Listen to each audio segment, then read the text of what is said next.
Bonjour à tous et bienvenue dans cette nouvelle émission de Jeux Actu, votre rendez-vous entièrement consacré à l'univers du jeu vidéo. Il fait toujours beau à Cannes et c'est sous ce soleil radieux que nous allons vous proposer de continuer à suivre notre reportage entièrement consacré à l'E3 2011. Après les conférences la semaine dernière et quelques focus sur certains jeux, on va désormais entrer dans le vif du sujet avec des titres qui s'annoncent comme de futurs blockbusters. Square Enix, 2K Games et d'autres éditeurs sont aujourd'hui nos interlocuteurs. Mais avant toute chose, place au zapping de l'actualité de ces derniers jours. C'est Zap Actu et c'est tout de suite.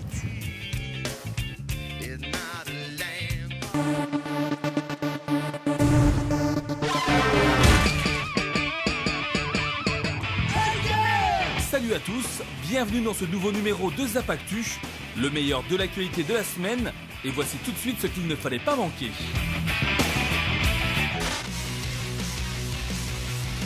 Quelques semaines après nous avoir annoncé l'arrivée de The King of Fighters 13 sur console, SNK Playmore nous révèle aujourd'hui la date de sortie du jeu au Japon, fixée au 27 octobre prochain. On apprend en outre que cette version console bénéficiera d'un personnage bonus, Billy Kane, bien connu des fans de la série. Étant donné que Billy Kane est le bras droit de Geese Howard, on ose fantasmer sur la présence du boss mythique de la saga Fatal Fury au casting du jeu. Autrement, d'autres surprises pourraient se rajouter d'ici l'automne prochain, on vous tient d'ailleurs au courant. Sorti en novembre 2010 sur Wii pour un résultat assez moyen, GoldenEye fera son retour cette année sur Xbox 360 et PlayStation 3. Il s'agira de l'adaptation en haute définition du même jeu, avec quelques bonus sympathiques, comme des personnages nouveaux et des armes inédites. Mais c'est surtout le mode multijoueur qui sera revu et corrigé, avec de nouveaux modes de jeu. Restez donc à l'affût pour d'autres informations. À l'état de rumeur depuis plusieurs mois maintenant, l'arrivée d'un nouveau Burnout sur Xbox 360 et PlayStation 3 est aujourd'hui une réalité. Electronic Arts a en effet officialisé l'arrivée de Burnout Crash sur les services de téléchargement. Les fans de la série seront donc déçus puisqu'il s'agirait d'un petit jeu à télécharger et qui se focalisera uniquement sur les crashs, l'un des aspects qui a rendu la série populaire. Le titre offrira d'ailleurs une vue aérienne pour mieux visualiser ces accidents à créer sur la route. À ne surtout pas reproduire évidemment une fois au volant de sa vraie voiture. Face à la popularité grandissante de Call of Duty, Activision a jugé bon qu'il était temps de consacrer un salon entièrement à son FPS de guerre. Un peu à l'image de la BlizzCon de Blizzard, l'objectif sera de permettre aux fans d'être plongés littéralement dans leur jeu préféré pendant 2 jours entiers où ils pourront jouer au prochain Modern Warfare 3, faire des tournois et surtout rencontrer leurs développeurs préférés. Baptisé Call of Duty XP, ce premier salon se tiendra à Los Angeles les 2 et 3 septembre prochains pour un billet d'entrée fixé à 150 $. Un prix très élevé, mais sachez que la totalité des fonds sera reversée au CODE, une œuvre caritative pour les vétérans de guerre. Cela dit, ça reste relativement cher, on est d'accord.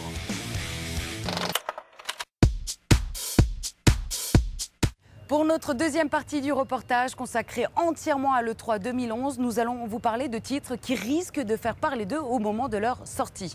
Certains sont prévus pour la fin de l'année, d'autres plus en 2012, mais la plupart dévoilent un certain potentiel commercial, tel que le prochain Tomb Raider, BioShock Infinite ou encore l'inattendu XCOM pour lequel nous avons rencontré le producteur. L'E3 2011, deuxième partie, c'est tout de suite.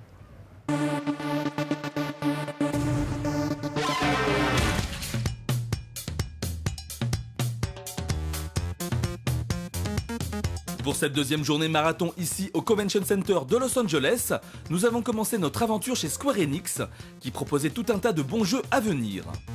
Si Deus Ex Human Revolution fait partie des titres les plus attendus de cet été, Tomb Raider est désormais le jeu qui va ressusciter une licence qui avait perdu de sa superbe. Toujours développé par le studio Crystal Dynamics, ce reboot de la licence se veut plus dramatique, avec une Lara Croft toujours aussi sexy, mais qui n'a désormais plus peur de se faire mal. Sans aucun doute l'héritage Uncharted. Laurelie, on a pu voir le dernier Tomb Raider à la conférence de presse Microsoft. On a tous trouvé un peu trop linéaire pour du Tomb Raider. Est-ce que tu as pu en voir un peu plus? Des scènes enfin d'exploration à la Tomb Raider comme on aime, des endroits immenses où on peut aller partout. Alors exactement, donc la première partie de la démo, c'est ce qu'on a vu à la conférence, comme tu viens de le dire. Ouais. Donc voilà, avec une Lara Croft plus humaine, moins propre, sereine. Qui souffre. Voilà, exactement. Chaque geste qu'elle fait, on dirait que c'est une souffrance. C'est vraiment bien fichu. Et donc on avait peur que le jeu soit scripté. Ouais. Et en fait, non. parce que la deuxième partie de la démo était consacrée aux phases d'exploration. Donc là, Lara pouvait grimper sur les murs, les parois, passer par différents chemins pour atteindre une caverne. D'accord, ça reste. C'est une démo prometteuse en tout cas. Et ce qui est intéressant aussi, c'est au niveau des graphismes qui sont plus sombres, plus dark, plus obscurs, plus détaillés aussi. On a pu aussi avoir un aperçu du système de combat. Pour le coup là, ça reposera sur des quick time events. Ouais. Donc voilà, style God of War. C'est dommage. C'est un peu dommage, mais c'est tellement bien fait que voilà, j'adhère en tout cas. Et pour moi, ce Tomb Raider est vraiment une belle promesse et une belle surprise. Je n'attendais pas à ce niveau, je suis vraiment content de l'avoir vu. And I knew what I must become.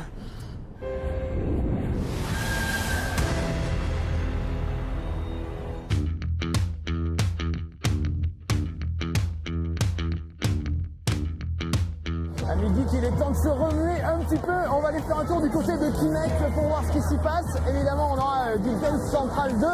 J'ai hâte d'essayer Star Wars Kinect pour pouvoir me battre à l'épée laser. Il y a aussi FunLab qui a l'air bien sympa. Il regroupe toutes les applications que les utilisateurs vont pouvoir imaginer autour de Kinect. Ça promet. Allez, on va jeter un œil.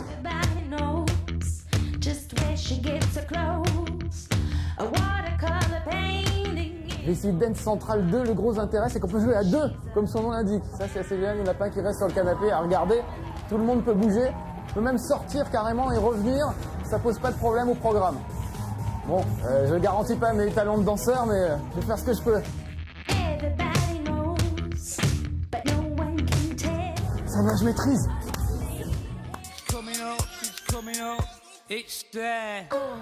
Ça y est, je vais enfin pouvoir essayer Kinect Star Wars. Moi qui suis un vieux fan de Star Wars et qui ne suis pas tellement fan de Kinect, on va voir comment les deux se mélangent. C'est parti, le jeu des Jedi. C'est assez physique, hein, parce qu'un Jedi c'est quand même un sportif avant.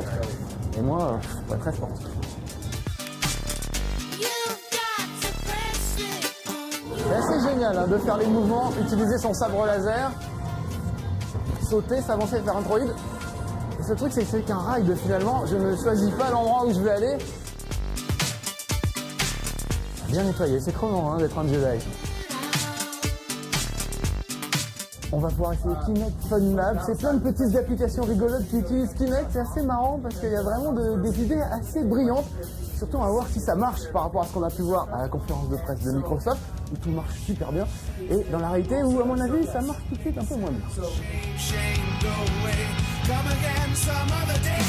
Alors on va essayer de faire mon avatar. Dans la démo ça marchait super bien sur scène à la conférence Microsoft. Moi je dis qu'en général ce genre de truc ça marche pas toujours. Ah, ça y est. Ah, regardez, c'est moi qui bouge là. Regardez, je bouge, c'est mon avatar, je me ressemble, et c'est pas mal. C'est un peu noir quand même, mais sinon ça va.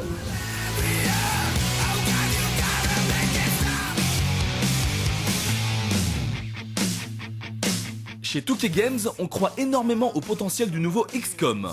Il s'agit également d'un reboot de la série, d'autant que du jeu de stratégie en temps réel, il ne reste plus grand chose.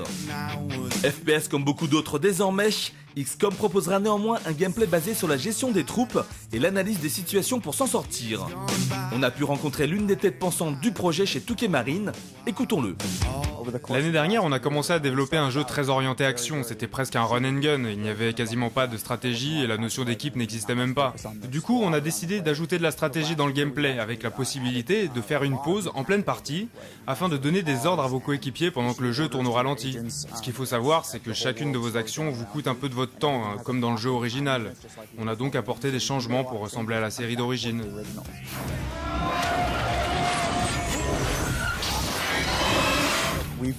En 2010, on a passé le plus clair de notre temps à faire en sorte de respecter les sensations de jeu et l'ambiance de la série. On a donc intégré beaucoup d'éléments des anciens jeux XCOM, et tout ce qu'on souhaite, c'est que les fans de la première heure soient satisfaits.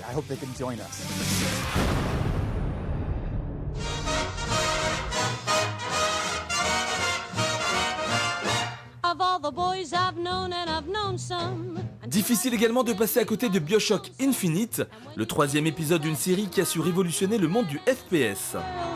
Déjà fort impressionnant l'année dernière lors de son passage à la Gamescom de Cologne, le titre développé par Irrational Games nous a littéralement scotché à notre siège ici à Los Angeles.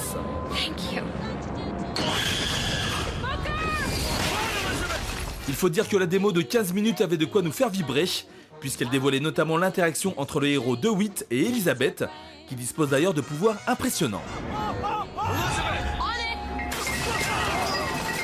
Maxime, tu as pu voir dans un endroit très privé BioShock 3. C'est une suite très originale puisqu'elle reprend pas du tout l'univers des 2 premiers épisodes qui était un monde sous-marin. Là, c'est un monde très aérien, complètement vertigineux. C'est courageux d'avoir carrément changé d'univers en restant quand même dans le même esprit. C'est très très fort. Maxime, cette fois, tu as pu en voir beaucoup plus. Oui, on a vu une toute nouvelle démo différente de celle qui avait été faite à la Gamescom l'année dernière. Cette fois-ci, on a pu voir la relation entre le héros et Elisabeth. On a découvert qu'elle avait un pouvoir assez spécifique qui est de pouvoir voyager dans le temps. À un moment donné, nos 2 héros se sont retrouvés au beau milieu d'une ruelle au début des années 80, juste devant un cinéma qui projetait le retour du Jedi. Donc c'était assez étrange. Donc voilà, j'imagine que ce voyage dans le temps servira dans le gameplay. Hein. On connaît Ken Levine et son imagination débordante. Mais voilà, il y avait aussi tout le côté vertigineux qu'on a pu découvrir avec ces rails qui nous permettent de se déplacer dans la ville de Columbia. Donc voilà, ça monte très haut, on peut se détacher à n'importe quel moment, chuter vraiment, quand je dis chuter, c'est vraiment de la chute libre. Il faut vraiment avoir le cœur accroché. Si vous êtes sujet au vertige, évitez BioShock Infinite. Par contre, tous les autres, vous pouvez y aller, ça va être génial. Ça risque d'être une tuerie, effectivement. Promise me that if it comes to it, you will not let him take me back.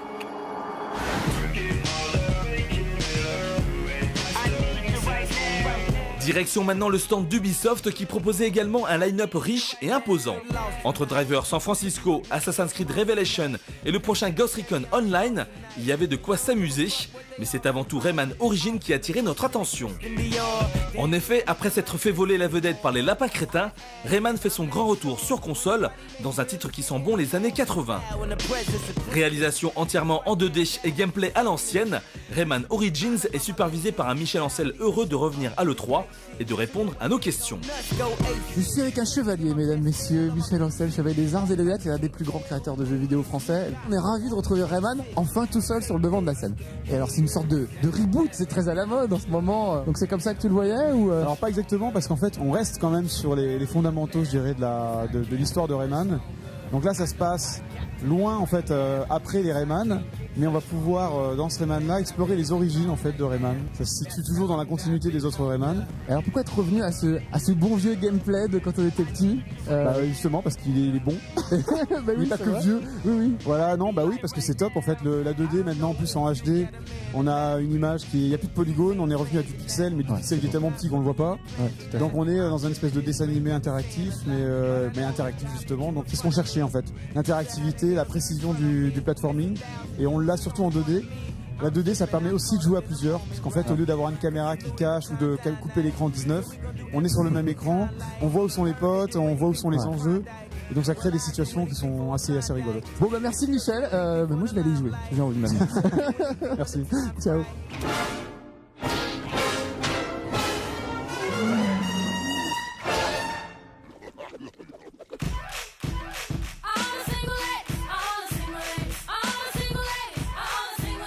Voilà qui clôture cette deuxième partie de notre reportage consacré à l'E3 2011. On vous donne rendez-vous sans faute la semaine prochaine pour la troisième et dernière partie de cet événement majeur du jeu vidéo. On vous parlera entre autres de Hitman Absolution, Super Mario 3DS, Final Fantasy XIII-2 ou bien encore Deus Ex Human Revolution. On compte donc sur vous.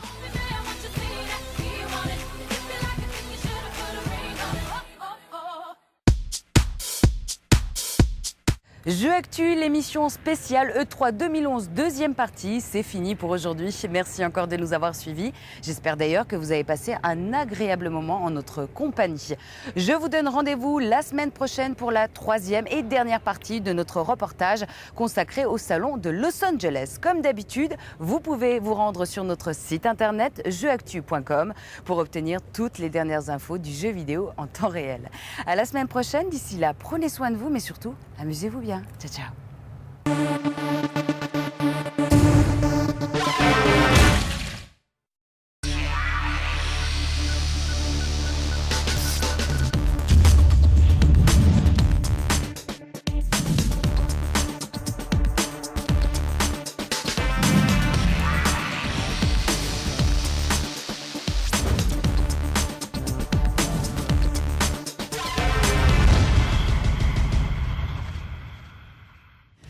Bonjour à tous et bienvenue dans cette nouvelle émission de Jeux Actu, votre rendez-vous entièrement consacré à l'univers du jeu vidéo. Il fait toujours beau à Cannes et c'est sous ce soleil radieux que nous allons vous proposer de continuer à suivre notre reportage entièrement consacré à l'E3 2011. Après les conférences la semaine dernière et quelques focus sur certains jeux, on va désormais entrer dans le vif du sujet avec des titres qui s'annoncent comme de futurs blockbusters. Square Enix, 2K Games et d'autres éditeurs sont aujourd'hui nos interlocuteurs. Mais avant toute chose, place au zapping de l'actualité de ces derniers jours. C'est Zap Actu et c'est tout de suite.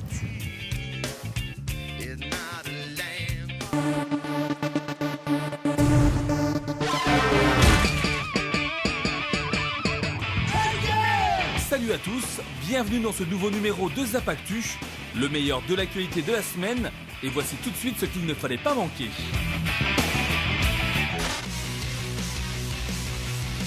Quelques semaines après nous avoir annoncé l'arrivée de The King of Fighters 13 sur console, SNK Playmore nous révèle aujourd'hui la date de sortie du jeu au Japon, fixée au 27 octobre prochain. On apprend en outre que cette version console bénéficiera d'un personnage bonus, Billy Kane, bien connu des fans de la série. Étant donné que Billy Kane est le bras droit de Geese Howard, on ose fantasmer sur la présence du boss mythique de la saga Fatal Fury au casting du jeu. Autrement, d'autres surprises pourraient se rajouter d'ici l'automne prochain, on vous tient d'ailleurs au courant. Sorti en novembre 2010 sur Wii pour un résultat assez moyen, GoldenEye fera son retour cette année sur Xbox 360 et PlayStation 3. Il s'agira de l'adaptation en haute définition du même jeu, avec quelques bonus sympathiques, comme des personnages nouveaux et des armes inédites. Mais c'est surtout le mode multijoueur qui sera revu et corrigé, avec de nouveaux modes de jeu. Restez donc à l'affût pour d'autres informations. À l'état de rumeur depuis plusieurs mois maintenant, l'arrivée d'un nouveau Burnout sur Xbox 360 et PlayStation 3 est aujourd'hui une réalité. Electronic Arts a en effet officialisé l'arrivée de Burnout Crash sur les services de téléchargement. Les fans de la série seront donc déçus puisqu'il s'agirait d'un petit jeu à télécharger et qui se focalisera uniquement sur les crashs, l'un des aspects qui a rendu la série populaire. Le titre offrira d'ailleurs une vue aérienne pour mieux visualiser ces accidents à créer sur la route. À ne surtout pas reproduire évidemment une fois au volant de sa vraie voiture. Face à la popularité grandissante de Call of Duty, Activision a jugé bon qu'il était temps de consacrer un salon entièrement à son FPS de guerre. Un peu à l'image de la BlizzCon de Blizzard, l'objectif sera de permettre aux fans d'être plongés littéralement dans leur jeu préféré pendant 2 jours entiers où ils pourront jouer au prochain Modern Warfare 3, faire des tournois et surtout rencontrer leurs développeurs préférés.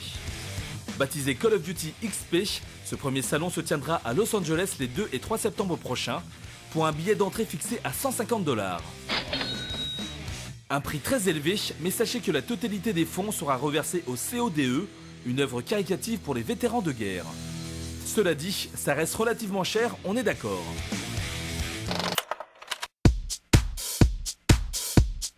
Pour notre deuxième partie du reportage consacré entièrement à l'E3 2011, nous allons vous parler de titres qui risquent de faire parler d'eux au moment de leur sortie.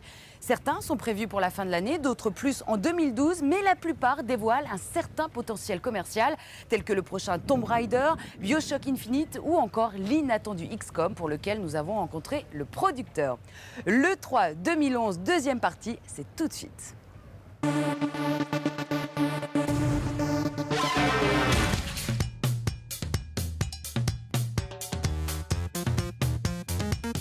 Pour cette deuxième journée marathon ici au Convention Center de Los Angeles, nous avons commencé notre aventure chez Square Enix, qui proposait tout un tas de bons jeux à venir. Si Deus Ex Human Revolution fait partie des titres les plus attendus de cet été, Tomb Raider est désormais le jeu qui va ressusciter une licence qui avait perdu de sa superbe.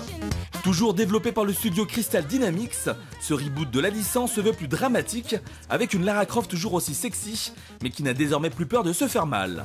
Sans aucun doute l'héritage Uncharted. Laurelie, on a pu voir le dernier Tomb Raider à la conférence de presse Microsoft. On a tous trouvé un peu trop linéaire pour du Tomb Raider. Est-ce que tu as pu en voir un peu plus? Des scènes enfin d'exploration à la Tomb Raider comme on aime, des endroits immenses où on peut aller partout. Alors exactement, donc la première partie de la démo, c'est ce qu'on a vu à la conférence, comme tu viens de le dire. Ouais. Donc voilà, avec une Lara Croft plus humaine, moins propre sur elle. Qui souffre. Voilà, exactement. Chaque geste qu'elle fait, on dirait que c'est une souffrance. C'est vraiment bien fichu. Et donc on avait peur que le jeu soit scripté. Ouais. Et en fait, non. parce que la deuxième partie de la démo était consacrée aux phases d'exploration. Donc là, Lara pouvait grimper sur les murs, les parois, passer par différents chemins pour atteindre une caverne. D'accord, ça reste. C'est une démo prometteuse en tout cas. Et ce qui est intéressant aussi, c'est au niveau des graphismes qui sont plus sombres, plus dark, plus obscurs, plus détaillés aussi. On a pu aussi avoir un aperçu du système de combat. Pour le coup là, ça reposera sur des quick time events. Donc voilà, style God of War. C'est dommage. C'est un peu dommage, mais c'est tellement bien fait que voilà, j'adhère en tout cas. Et pour moi, ce Tomb Raider est vraiment une belle promesse et une belle surprise. Je n'attendais pas à ce niveau, je suis vraiment content de l'avoir vu. And I knew what I must become.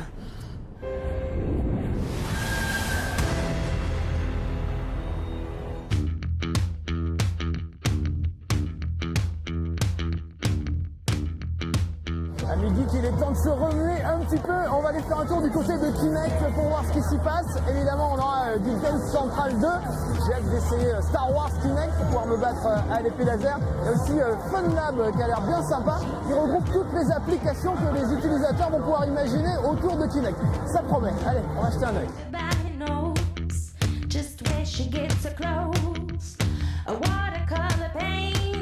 J'ai essayé Dance Central 2, le gros intérêt c'est qu'on peut jouer à deux, comme son nom l'indique. Ça c'est assez génial, il n'y en a pas un qui reste sur le canapé à regarder. Tout le monde peut bouger, peut même sortir carrément et revenir, ça pose pas de problème au programme. Bon, je ne garantis pas mes talents de danseur, mais je vais faire ce que je peux. Ça va, je maîtrise.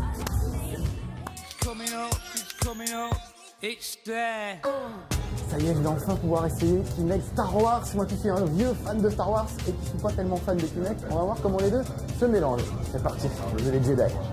C'est assez physique, hein, parce qu'un Jedi c'est quand même un sportif avant. Et moi, je suis pas très sportif.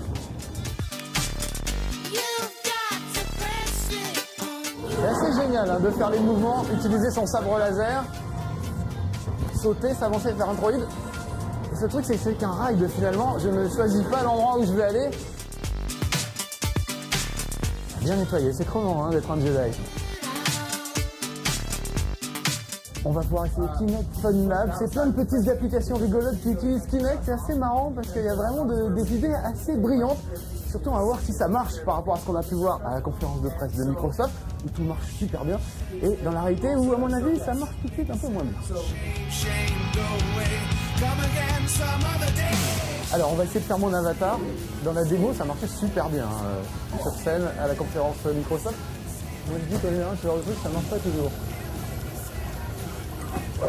Ah, ça y est. Regardez, c'est moi qui bouge là. Regardez, je bouge, c'est mon avatar, je me ressemble, et c'est pas mal. C'est un peu noir quand même, mais sinon ça va.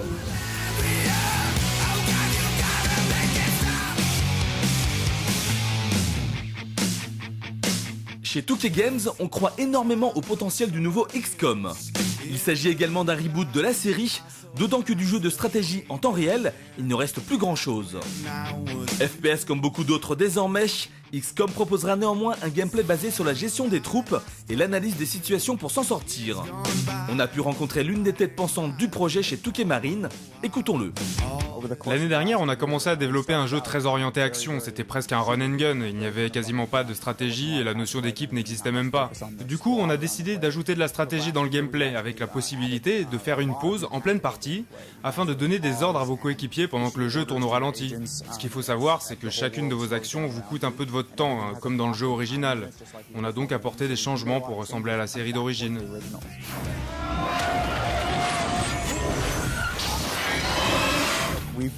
En 2010, on a passé le plus clair de notre temps à faire en sorte de respecter les sensations de jeu et l'ambiance de la